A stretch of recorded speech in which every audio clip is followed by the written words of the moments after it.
Vamos ficar em pé. Vamos orar. Vamos orar. Maria Rosa, nossa colega aqui, né? Não está bem de saúde. Ela pediu para orarmos por ela. Maria Rosa. A mãe da Débora, ela está com algum problema de saúde respiratório. Acho que aquele problema ainda que ainda não está bem solucionado, né? Minha filha também, minha mais velha, a Gi, ela está com bronquite. Foi hoje, o médico, e aí ela tomou uma medicação e aí alterou a pressão, mas foi a medicação. Aí agora precisa regular de novo. Mas é assim mesmo, né? Tá? Nós vamos orar, pedir ao Senhor que haja na vida dessas duas pessoas e esteja conosco aqui.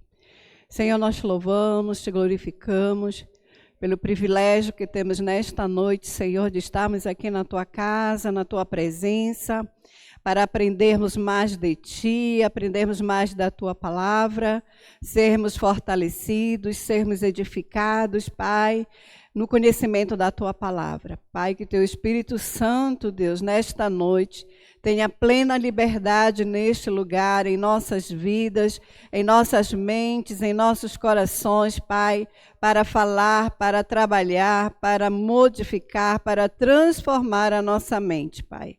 Pedimos, Senhor, pela Maria Rosa, a tua filha, que tem sido assídua, Pai, neste estudo, mas hoje, Senhor, está impossibilitada de estar aqui conosco.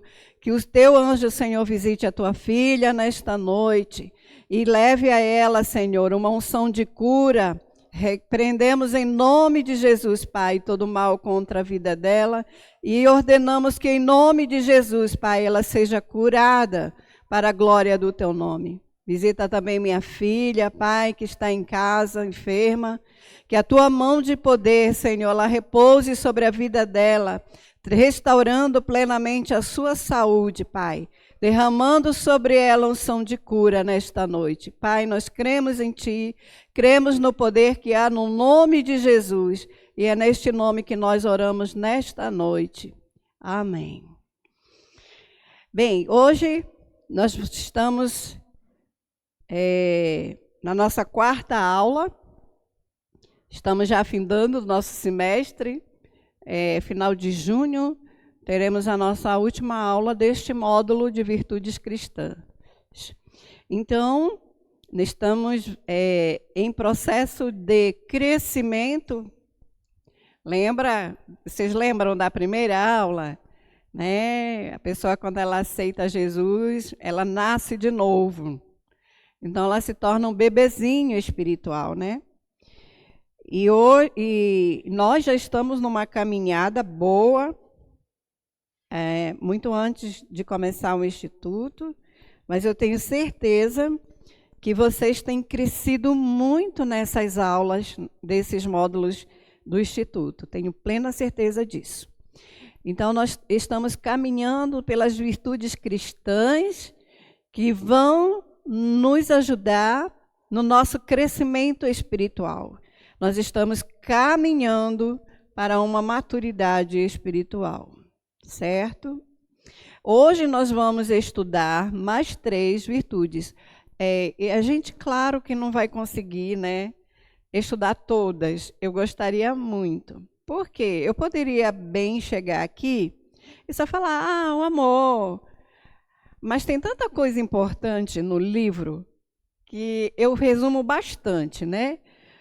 Mas tem coisas assim que eu acho tão primordiais e acaba que fica um pouquinho mais extensa. Mas eu acho muito importante trazer um conhecimento mais aprofundado de cada virtude. Tá? Eu poderia passar por cima, só citar algumas características, mas eu prefiro trazer uma consistência de ensinamento para vocês. Então, hoje nós vamos estudar sobre a natureza altruísta do amor, sobre benignidade e sobre vigilância. E sobre altruísmo, depois vocês podem, no intervalo, bater uma foto aqui, sobre o que é altruísmo. Ele fala aqui, ó, é a tendência, altruísmo, é a tendência ou disposição de agir em benefício de outrem, ou seja, de uma outra pessoa. Geralmente, sem considerar os próprios interesses ou benefícios. É o oposto de egoísmo e envolve atos de generosidade, compaixão e solidariedade. Então, o altruísmo é aquela pessoa que muitas vezes abre mão dos seus interesses para beneficiar alguém. Tudo bem? Tá? Quais são algumas ações altruístas? Não são só essas. Mas são, por exemplo, quando você faz doações para alguém, que você tem aquela ação de desapego. Às vezes a gente não quer dar uma roupa que a gente nem precisa mais, porque a gente é apegado. E às vezes tem uma pessoa que necessita tanto de uma roupa, e a gente às vezes está lá com as traças, ficando velha, você não vai mais usar e você não doa. Tá? Voluntariado, você se voluntariar para ajudar em alguma ação que vai beneficiar outras pessoas. Oferecer ajuda em momentos de necessidade, quando alguém está passando necessidade. Demonstrar empatia, ou seja, se colocar no lugar do outro como se você fosse o outro. E compaixão pelos outros. Quais são os benefícios do altruísmo, né? O aumento da nossa autoestima faz bem para a gente saber que está ajudando alguém numa necessidade, numa situação que ela não tem como prover a sua própria necessidade. Tá? Maior satisfação e bem-estar, além de contribuir para uma sociedade mais justa e uma sociedade mais solidária. Quais são os limites? Porém, tem limites. Tá? A gente também não deve pensar só no outro. A Bíblia ela fala de moderação. Né? E que é moderação? É equilíbrio. Nem tanto para um lado, nem tanto para um outro. É no centro. Tá? É importante lembrar que o altruísmo não significa se esquecer dos seus próprios limites. Nós temos limitações. Então, a gente tem que respeitar também os nossos limites, até onde nós podemos ir naquilo que nós estamos fazendo pelo outro. Quando esse fazer pelo outro já está te prejudicando, aí você tem que reavaliar essa ajuda, porque é aquilo que a Bíblia fala, amar ao próximo como a si mesmo, não mais do que a si mesmo. É tudo na Bíblia, é equilíbrio. Não significa se esquecer dos próprios limites e necessidades, ou seja, eu deixar de suprir minhas necessidades.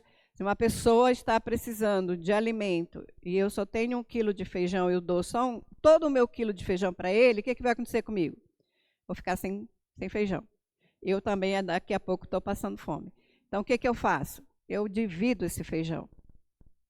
Eu, em vez de dar 1 quilo, eu dou meio. Porque aí eu sacio a fome dele e sacio a minha.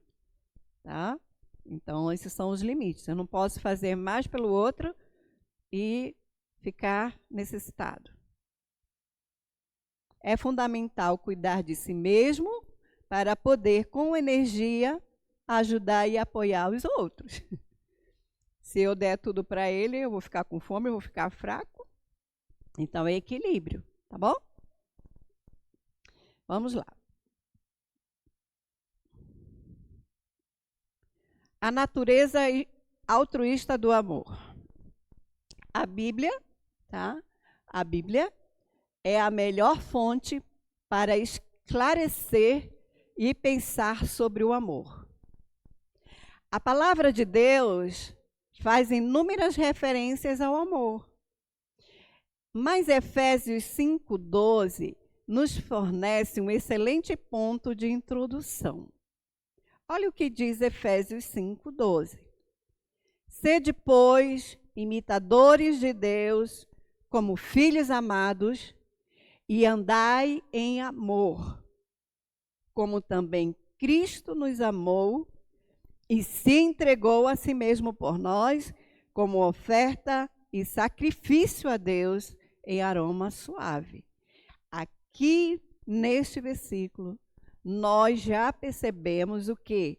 A natureza altruísta. Qual é a natureza altruísta que nós percebemos aqui? Qual é a fala, qual é a escrita desse versículo que diz aqui, ó? Cristo nos amou e se entregou a si mesmo por nós, como oferta e sacrifício a Deus em aroma suave. Ele entregou a sua vida por nós. Isso é a natureza altruísta do amor. É quando há uma entrega de si mesmo que vai beneficiar outras pessoas. Tudo bem?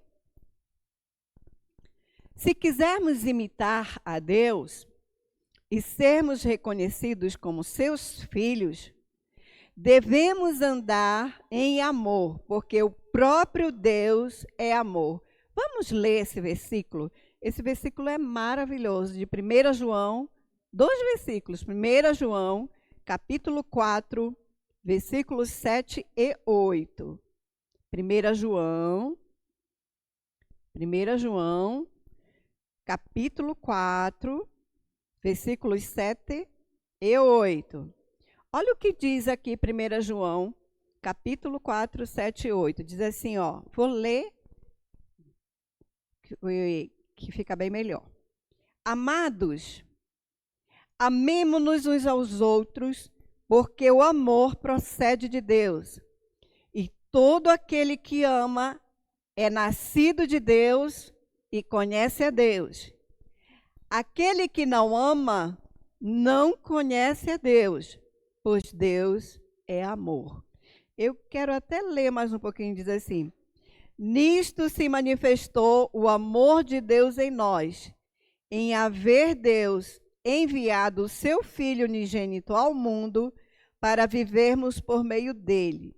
Nisto consiste o amor, não em que nós tenhamos amado a Deus, mas em que ele nos amou e enviou o seu Filho como propiciação pelos nossos pecados.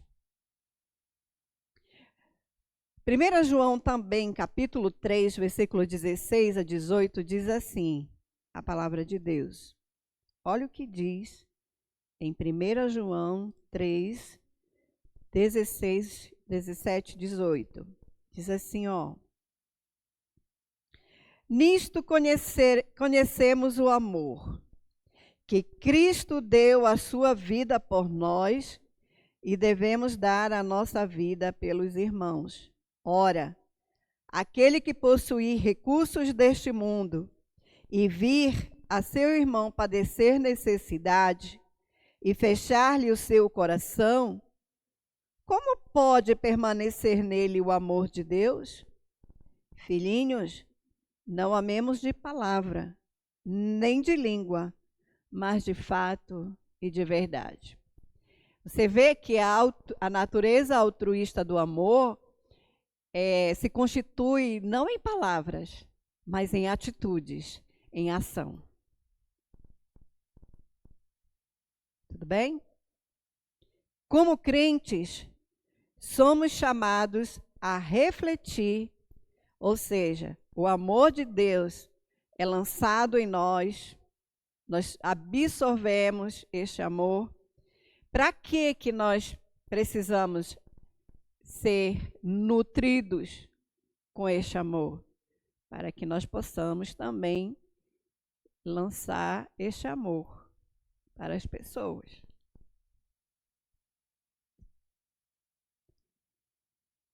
Como crentes, somos chamados a refletir as características divinas, especialmente o seu amor sacrificial.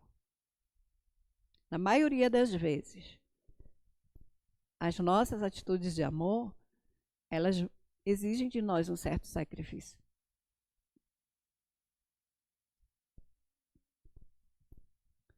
O amor biblicamente definido.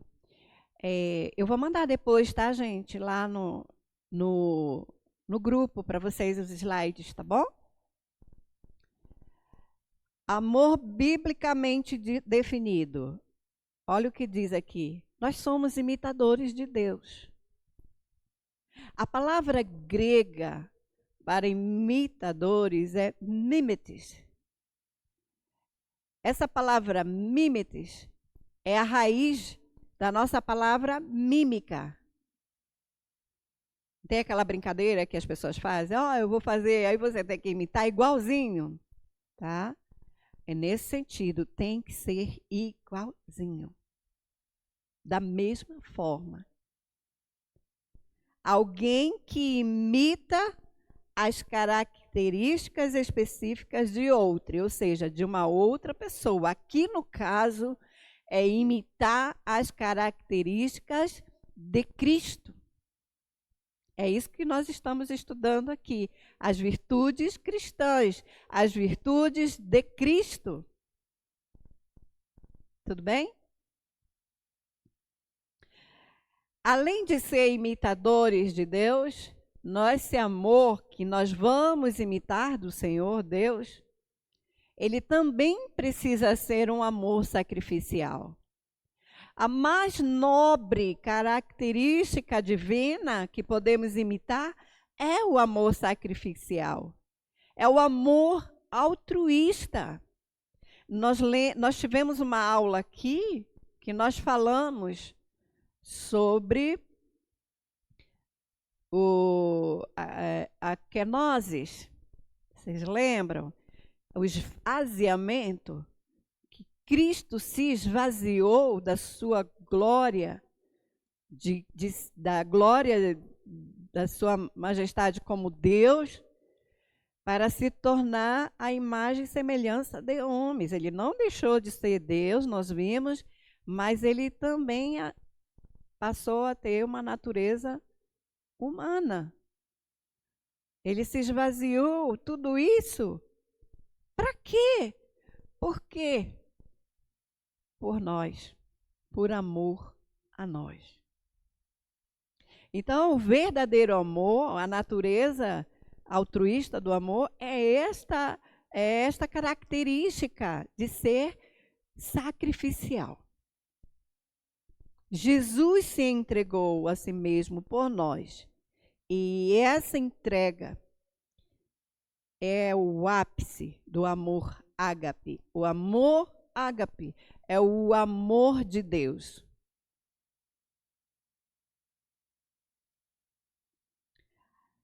Juntamente com isso... Ai, meu Deus, o que foi que eu fiz? Manuel. Jesus. Acho que eu apertei demais aqui.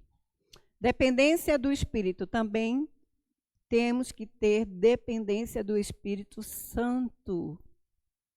Nós não temos como imitar a Deus com as nossas próprias forças, com a nossa própria mentalidade. Somente imitaremos a Deus ao deixarmos Cristo viver sua vida perfeita por nosso intermédio e dependermos do seu Espírito que habita em nós.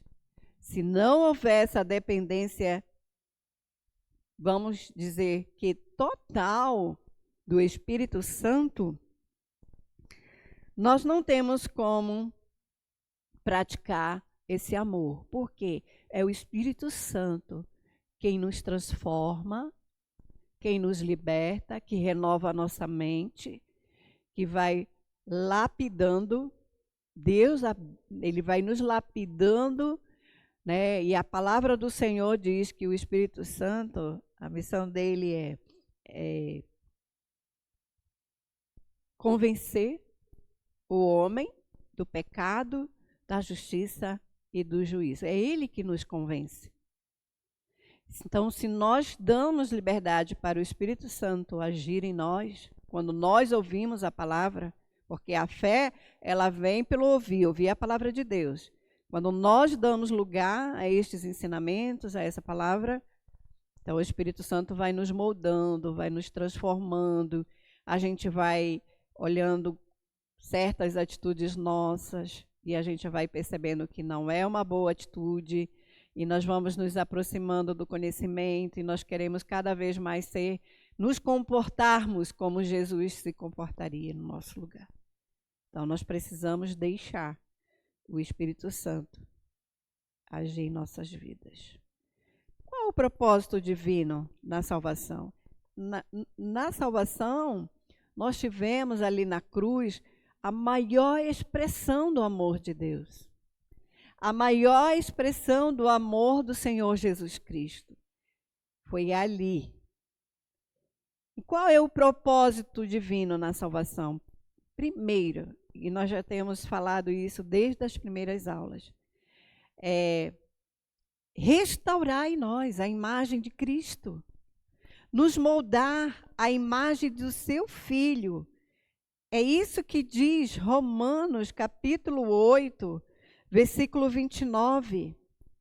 Romanos capítulo 8, versículo 29, diz a palavra do Senhor: porquanto aos que de antemão conheceu, também os predestinou para serem conforme a imagem de seu Filho, a fim de que ele seja o primogênito entre muitos irmãos. Então, Jesus é o nosso irmão mais velho, espiritualmente falando, no sentido espiritual. Esse predestinar não é no sentido, Deus predestinou uns para a salvação, outros para a perdição. Como nós lemos aqui, porquanto aos que de antemão conheceu, também os predestinou para serem conforme a imagem de seu Filho, a fim de que ele seja o primogênito. Essa predestinação é a partir do momento que nós escolhemos dizer sim para o Senhor. Nós aceitamos essa salvação. Então, a partir daí, nós estamos predestinados para a salvação. Aqueles que rejeitam o plano da salvação, então, automaticamente, eles estão predestinados à perdição. Mas é uma escolha do homem sempre. Porque senão Deus seria injusto. E Deus, uma coisa que ele não é injusto. Deus é justo. Tão justo que ele dá a oportunidade do homem escolher para onde ele quer passar a eternidade. É a escolha do homem. Se ele escolhe Jesus, ele terá a vida eterna.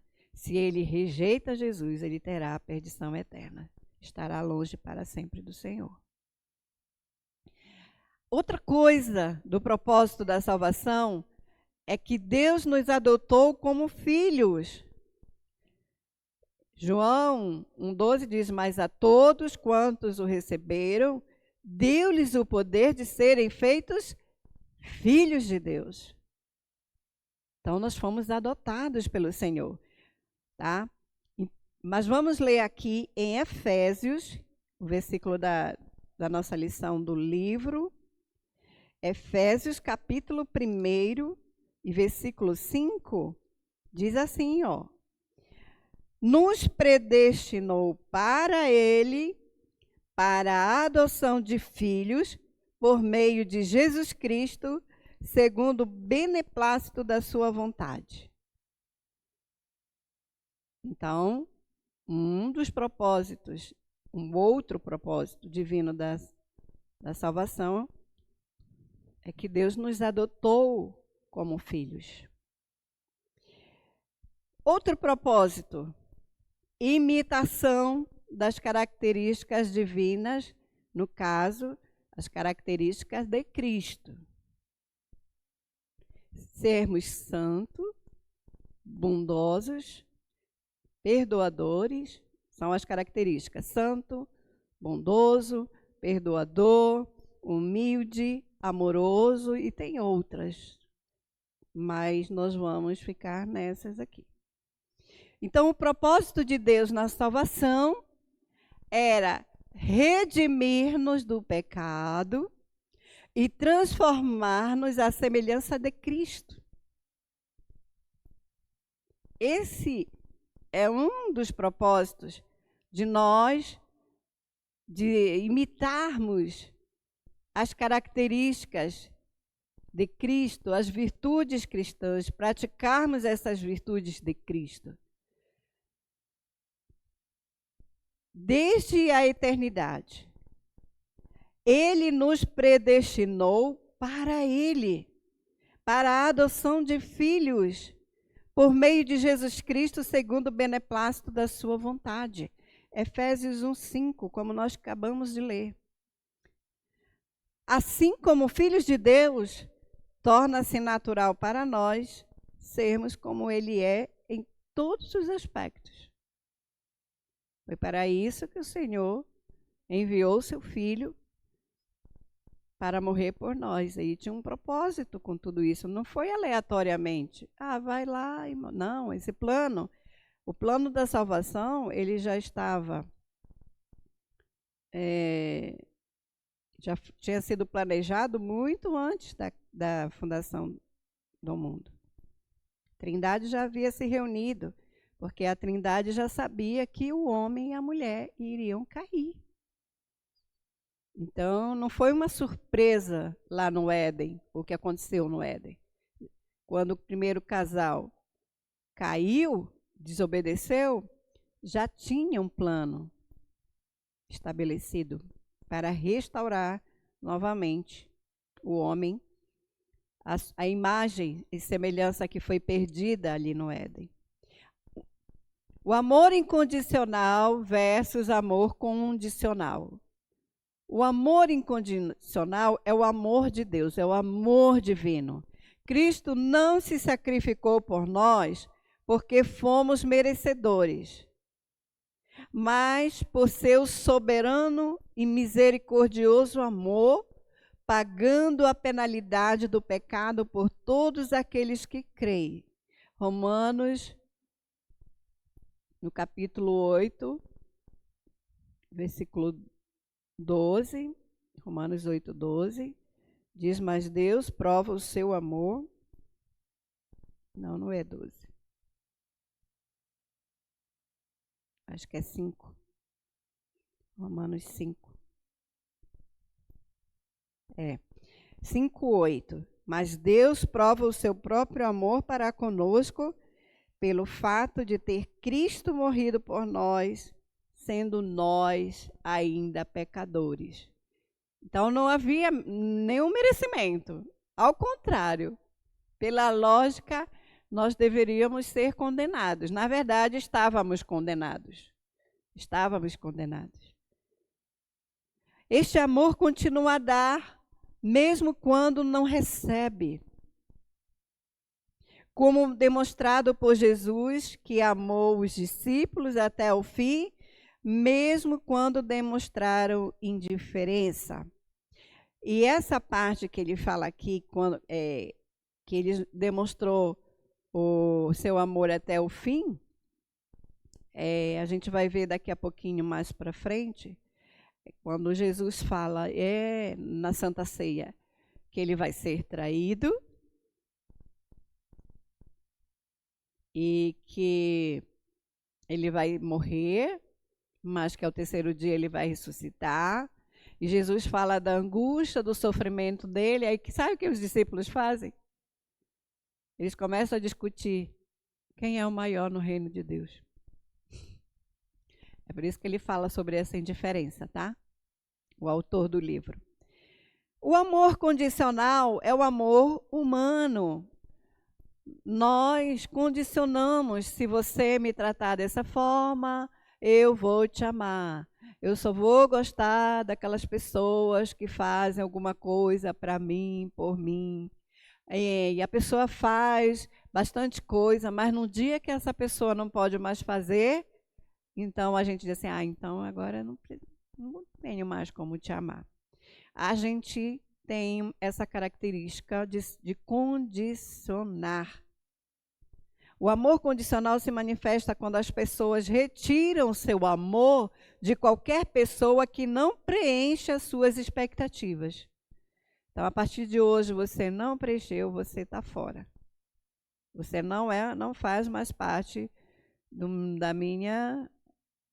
meu grupo de amigos, de amizade. Isso ocorre com frequência entre marido e mulher. Bom, se o meu marido não satisfez o que eu queria, então já começo a ficar indiferente. Se ele não faz para mim, eu não faço para ele. Aí vice-versa. Então, o nosso amor é condicional. Naturalmente, nós condicionamos tudo e todos. Esse tipo de amor tem altos e baixos e algumas vezes desaparece do casamento, o que pode resultar muitas vezes em separação ou divórcio. A verdadeira definição do amor. O amor não é primariamente emoção. Na verdade, o amor não é emoção. O amor não é sentimento. O amor é escolha. O casamento, ele só prevalece quando os cônjuges, eles entendem isso. Não é emoção, porque a paixão, ela passa. A duração da paixão é no máximo 2 anos. E aí, quando a paixão passa, o que prevalece? O amor. A escolha de ser fiel, de cuidar, de lembrar daquela aliança que foi feita no dia do casamento, de na hora da doença estar junto, de na hora da dificuldade estar junto, de cuidar um do outro. Então, o amor não é, antes de tudo, uma emoção que nos faz sentir apaixonados e sentimentais. Não é. Porque quando acaba o sentimento, a paixão, fica o amor. Continua o amor, que é a escolha de fazer o outro feliz, de cuidar do outro. É autossacrifício. Amor é autossacrifício. É você se sacrificar em prol de outras pessoas. Ao contrário, é um ato de autossacrifício, como evidenciado pelo sacrifício que o Filho de Deus fez por nós na cruz. Foi exatamente isso que Jesus. Por que nós acreditamos no amor de Deus? Se a Bíblia se o versículo fosse assim, porque Deus amou o mundo de tal maneira, você deve amar a Deus. Alguém iria acreditar? Nós só acreditamos no amor de Deus porque houve uma entrega, houve um sacrifício. Ele entregou, a Bíblia diz, porque Deus amou o mundo de tal maneira que deu o seu Filho unigênito, para que todo aquele que nele crê não pereça, mas tenha a vida eterna. Houve entrega. Então, o amor, ele é expresso em atos, não é em palavras, porque muitas vezes a pessoa diz com palavras que ama e com atitudes ela esmaga o outro. Isso acontece também muito em famílias, né? Quando as pessoas que conhecem a fragilidade, ela vai lá em cima da fragilidade do outro, ela massacra em cima da fragilidade do outro. E nós somos assim. E nós só podemos deixar de ser assim se o amor de Deus verdadeiramente estiver derramado em nossos corações. Todo amor, gente, ele é expresso em atitudes, não é em palavras somente. É bom dizer que ama, mas se a tua palavra, eu te amo, daqui a pouco for expresso em atitude contrária, acabou o efeito dessa palavra que você falou, que eu falei também. Dá magnanimamente, tá? Generosamente, magnanimamente é generosamente. O amor, ele se entrega, ele é doação. Uma atitude de amor genuíno dará magnanimamente mais e mais, e fará tudo que possa imaginar sempre sem se preocupar consigo mesmo. Não é só se deixar de se preocupar, mas além de se preocupar com o outro, preocupar-se consigo mesmo. Mas se você e eu somos egoístas ao ponto de achar, não, eu não vou fazer isso por essa pessoa, então nós não estamos com essa característica bem fundada dentro de nós. Efésios 5:2, eu vou ler aqui, para nós termos mais ciência. Efésios 5:2 diz assim: e andai em amor, vou ler desde o versículo 1. Sede, pois, imitadores de Deus como filhos amados, e andai em amor, como também Cristo nos amou e se entregou a si mesmo por nós, como oferta e sacrifício a Deus em aroma suave. É a mais clara e precisa definição de amor. Da atitude de amor encontrada em qualquer parte da palavra de Deus. Compreendemos isso quando vemos que Deus nos amou, como foi evidenciado pelo sacrifício que seu Filho fez por nós. Vamos ver agora o exemplo prático do amor de Cristo. E é essa palavra que nós vamos ficar aqui um pouquinho de tempo. João, se vocês tiverem Bíblia aí, João capítulo 13, João, livro de João, capítulo 13, eu quero ler para que vocês possam ter uma ideia melhor, uma compreensão melhor sobre essa parte que nós vamos estudar agora. Em João, capítulo 17, nós temos... 13, aliás, desculpem. De 1, João, capítulo 13, 1 a 17. O título é assim: Jesus lava os pés dos discípulos. Ora, antes da festa da Páscoa, sabendo Jesus que era chegada a sua hora de passar deste mundo para o Pai, tendo amado os seus discípulos que estavam no mundo, amou-os até o fim. Durante a ceia, tendo já o diabo posto no coração de Judas Iscariotes, filho de Simão, que traísse a Jesus, sabendo este que o Pai tudo confiara às suas mãos, e que ele viera de Deus e voltava para Deus, levantou-se da ceia, tirou a vestimenta de cima e, tomando uma toalha, cingiu-se com ela. Depois deitou água na bacia e passou a lavar os pés dos discípulos, a enxugar-lhes com a toalha com que estava cingido. Aproximou-se, pois, de Simão Pedro, e este lhe disse: Senhor, tu me lavas os pés a mim? Respondeu-lhe Jesus: o que eu faço, não sabes agora, compreendê-lo-ás depois.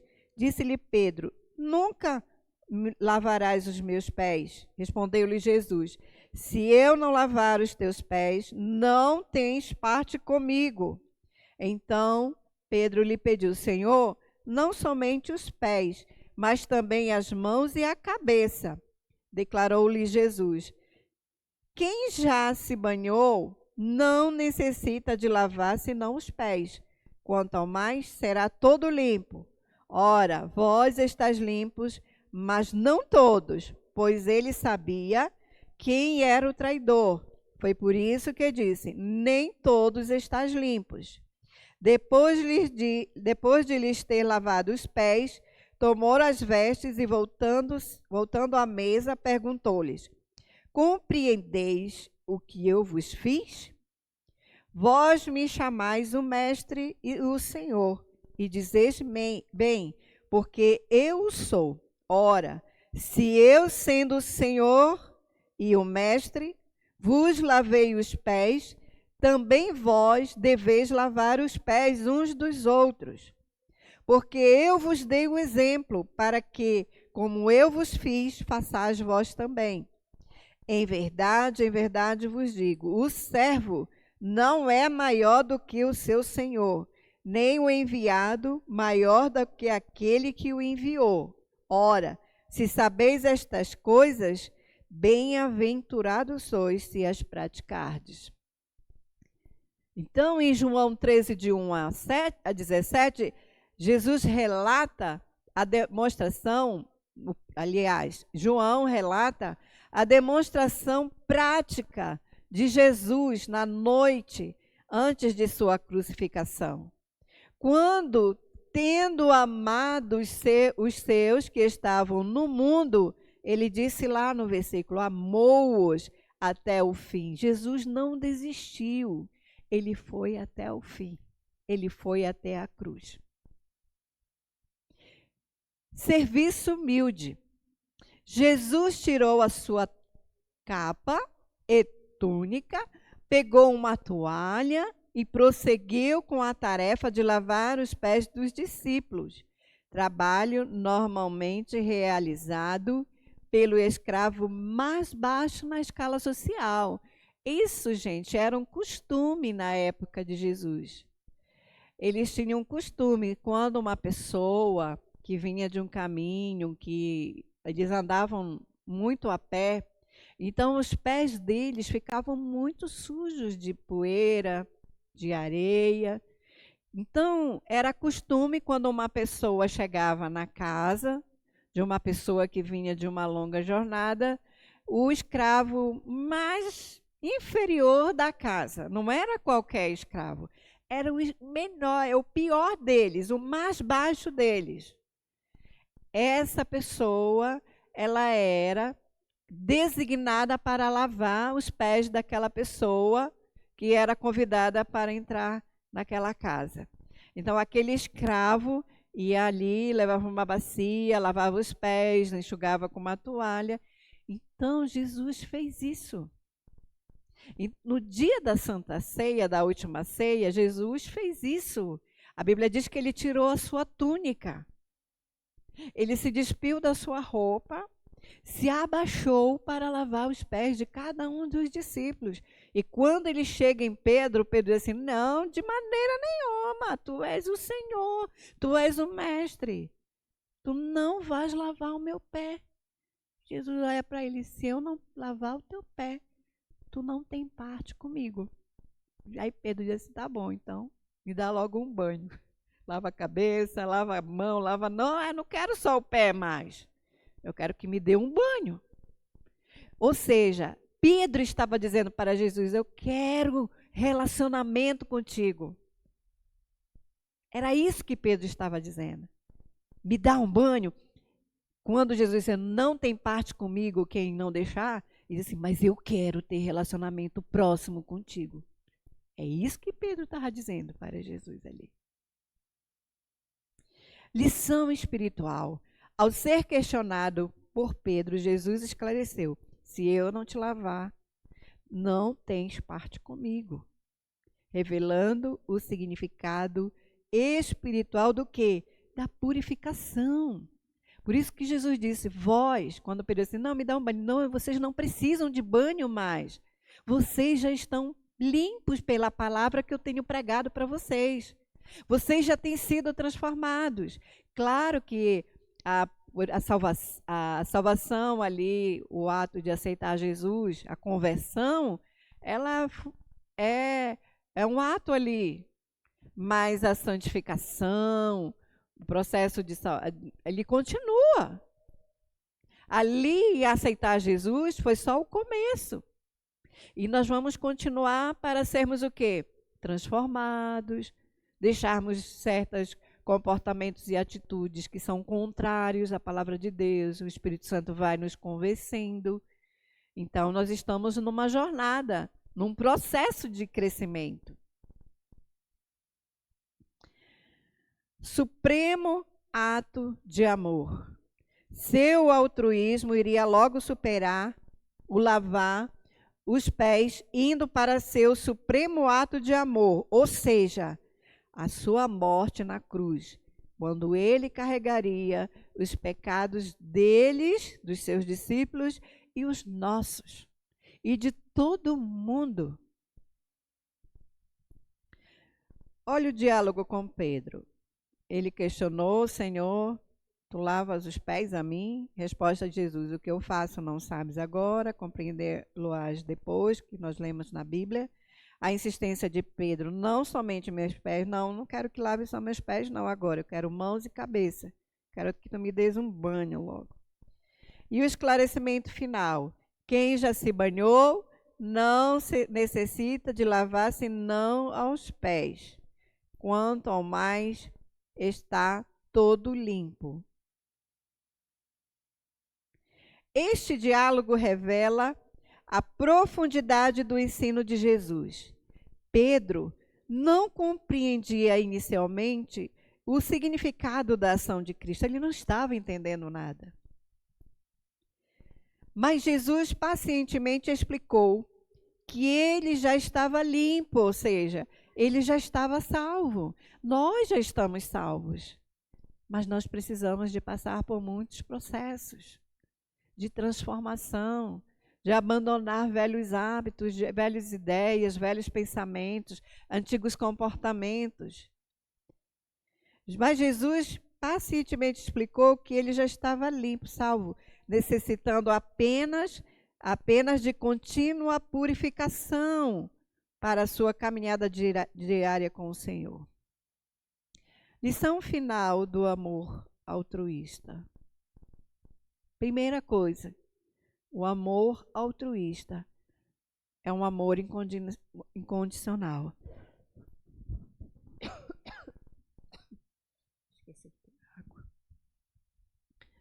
Jesus amou os discípulos até o fim, mesmo quando demonstraram indiferença, como eu já expliquei. Depois desse episódio dele lavar, eles foram discutir quem seria o maior no reino dos céus. Nem se importaram com o fato de Jesus ter dito que ele ia sofrer, que ele ia ser morto. Eles estavam preocupados com eles, muito preocupados com eles mesmos. Serviço humilde.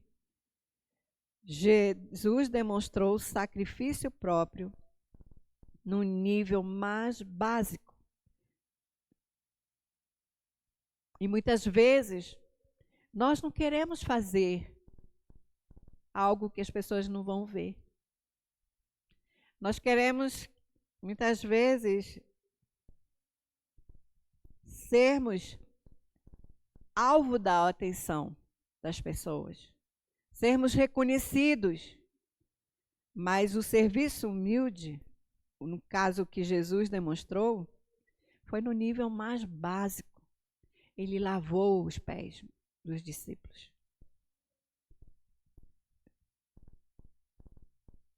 Será que nós estamos dispostos a nos humilharmos assim, por amor ao nosso irmão? É uma indagação que cada um pode responder. É um sacrifício supremo. No caso de Cristo, culminou na cruz, carregando os nossos pecados. E por conta de todo esse sacrifício, de toda essa humilhação, nós passamos por um processo de transformação. E essa transformação, ela supera a resistência dos pecadores através do amor. Foi como aconteceu. Pedro resistiu. Muitos também resistem a essa transformação que esse amor nos trará. A atitude amorosa de Jesus, demonstrada claramente em suas ações, pode superar até mesmo a grande resistência que os pecadores possam armar contra ela. Seu exemplo nos ensina que o verdadeiro amor cristão é sacrificial, incondicional. Se nós condicionarmos quem nós vamos amar e quem nós vamos ajudar e por quem nós vamos fazer, Nós não estamos cultivando em nós, aliás, não estamos deixando que o Espírito Santo cultive em nós a característica altruísta do amor de Deus em nós. E é transformador. Como é bom quando nós podemos servir e ver que nós fizemos algo bom e que trouxe benefícios para uma pessoa. Capaz, ele é transformador, né? Ele é sacrificial, ele é incondicional e transformador, capaz de mudar corações e vidas quando praticado genuinamente. E nós só podemos praticar genuinamente essas características do amor altruísta do Senhor Jesus se nós deixarmos o Espírito Santo nos moldar com essas virtudes. O amor verdadeiro, seguindo o exemplo de Cristo. O amor verdadeiro, conforme ensinado por Jesus, vai além de meros sentimentos. Porque a Bíblia diz que enganoso é o coração do homem. Hoje eu posso amar uma pessoa, fazer tudo por ela, e amanhã eu posso decidir não fazer mais. Em João 13, 34 a 35, nós já lemos, né?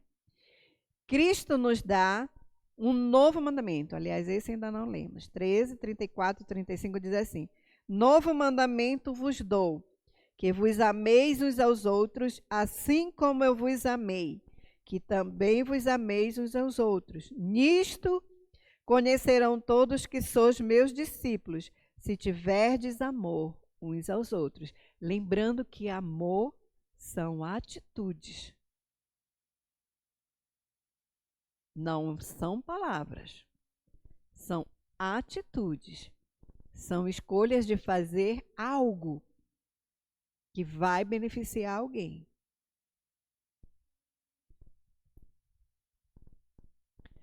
Que vos ameis uns aos outros, assim como eu vos amei, que também vos ameis uns aos outros. Nisto conhecerão todos que sois meus discípulos, se tiverdes amor uns aos outros. Este amor sacrificial, demonstrado por Jesus ao lavar os pés dos discípulos, nos desafia a servir uns aos outros independentemente de impulsos emocionais ou atração pessoal. Independentemente se eu sinto vontade, se aquela pessoa merece ou não. Principalmente quando eu faço por alguém que eu acho que não merece, aí estará a natureza altruísta do amor. Porque é sacrificial. É você fazer algo por alguém que você vê que não merece. Nós éramos pecadores, nós nem queríamos saber de Deus. Ainda assim, Ele mandou o seu Filho para morrer por nós. Deus prova o seu amor para conosco, pelo fato de ter Cristo morrido por nós, sendo nós ainda pecadores.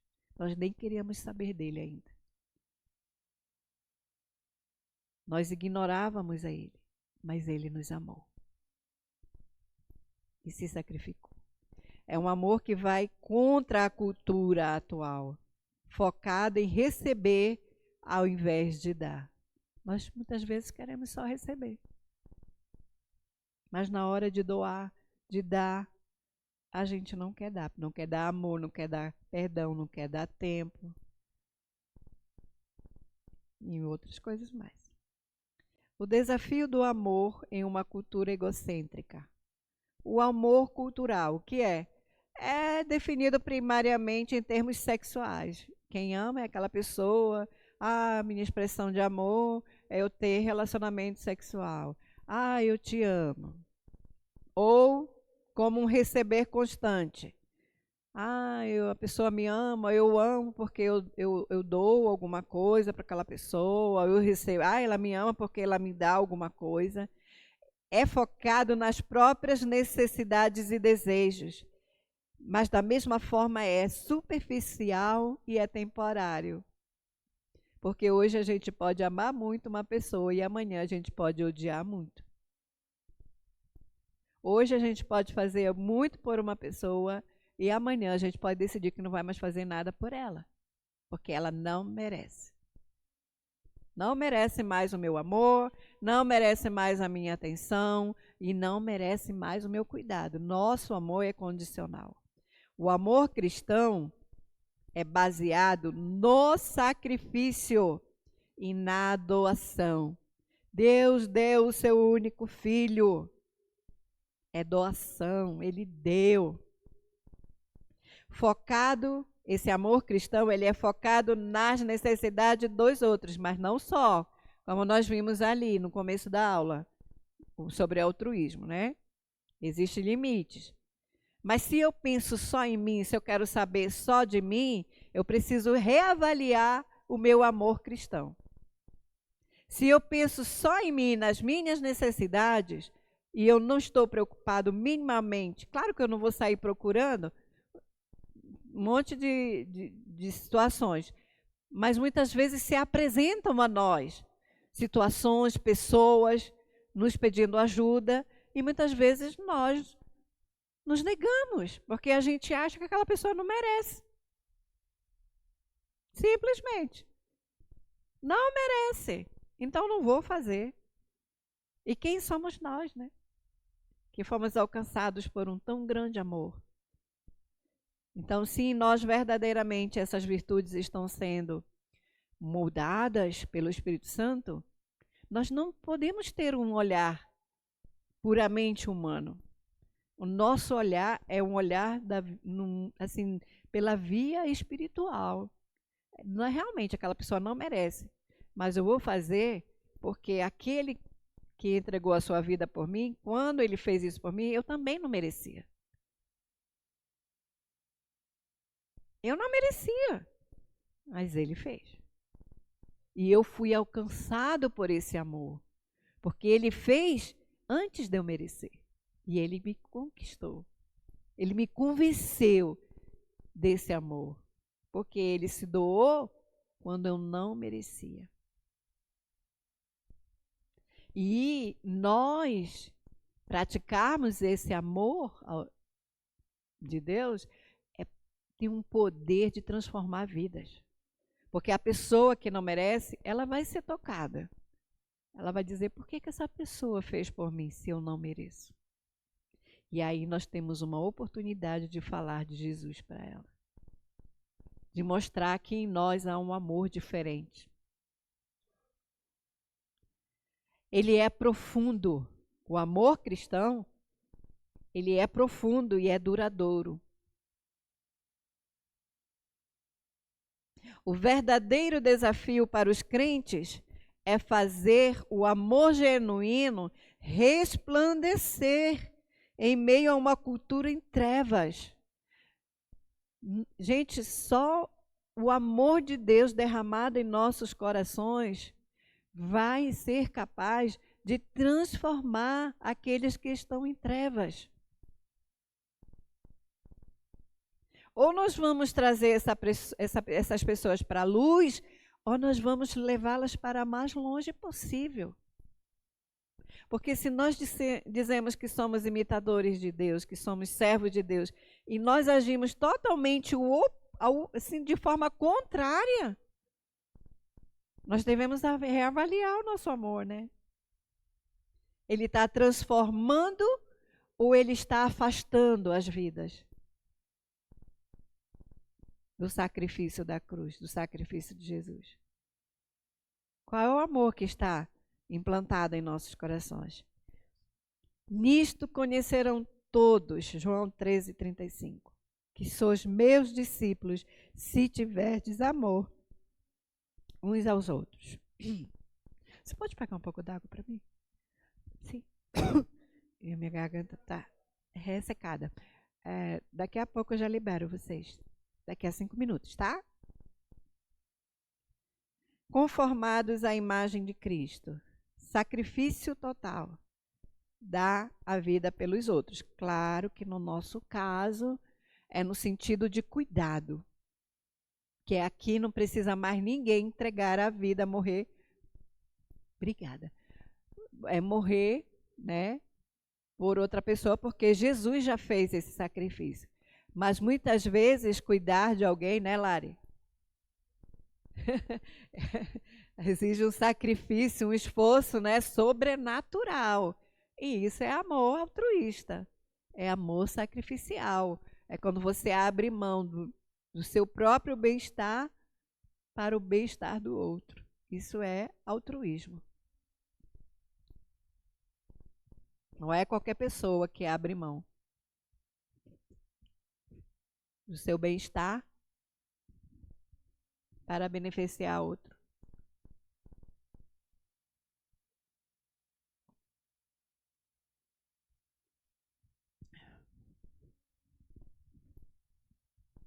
Serviço contínuo.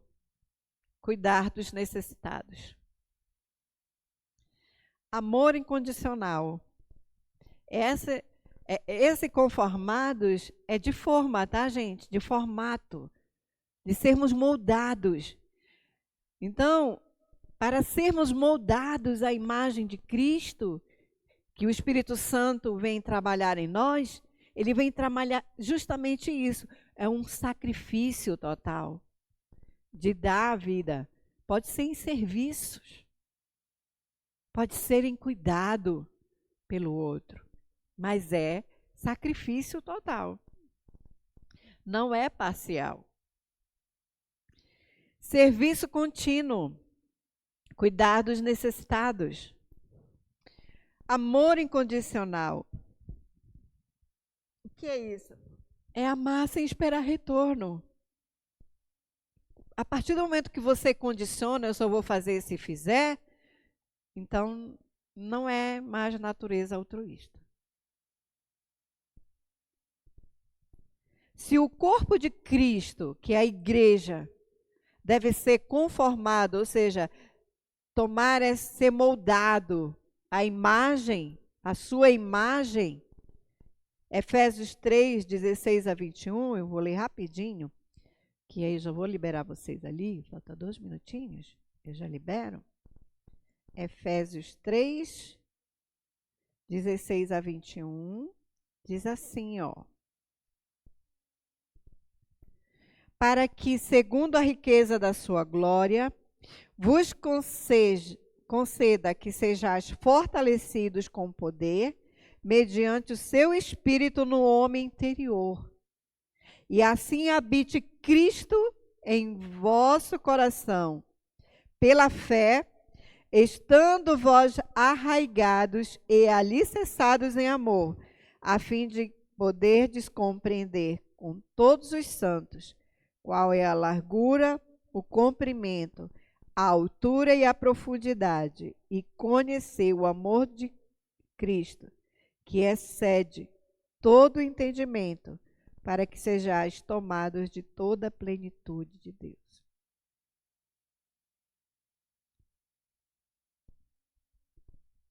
Então, os seus membros precisam demonstrar o mesmo amor sacrificial que ele demonstrou. Isso pode significar desde atos práticos de serviço, como lavar os pés, até dedicar a vida inteira cuidando de alguém necessitado. Essa é uma natureza altruísta. Só faz isso quem tem verdadeiramente um amor raigado no seu coração. O amor de Deus com um trabalho exclusivo, ó, o Espírito Santo trabalhando no interior do homem. Isso não significa, tá, gente, que o amor que nós temos não possa ser transformado num amor. Nós todos estamos em vários níveis. Cada um de nós estamos num nível. E quanto mais nós damos oportunidade para o Espírito Santo trabalhar, mais nós vamos sendo moldados à imagem de Cristo. Mais nós vamos deixando essa natureza aqui adâmica, né, sendo controlada pela imagem de Cristo em nós, porque nós todos temos uma natureza caída, que luta dentro de nós, como Paulo falou. Miserável homem que sou, quem me livrará do corpo desta morte? Porque o bem que eu quero fazer eu não faço, mas o mal que eu não quero, esse eu faço. Nós lutamos contra a nossa própria natureza, que é uma natureza ainda. Então, essa natureza, ela só vai deixar de se expressar a partir do momento que eu me deixo transformar, que é aquilo que Paulo fala: transformai-vos pela renovação da vossa mente, para que você experimente qual seja a boa, agradável e perfeita vontade de Deus. É preciso renúncia para que essa presença de Cristo em nós seja trabalhada pelo Espírito Santo, para que essa natureza adâmica ela fique sem expressão, porque ela está aqui dentro de nós. Ela só vai ser redimida onde? Lá quando a igreja for arrebatada. A gente também tem que se esvaziar. O que é mais difícil é a gente se esvaziar. Tudo bem?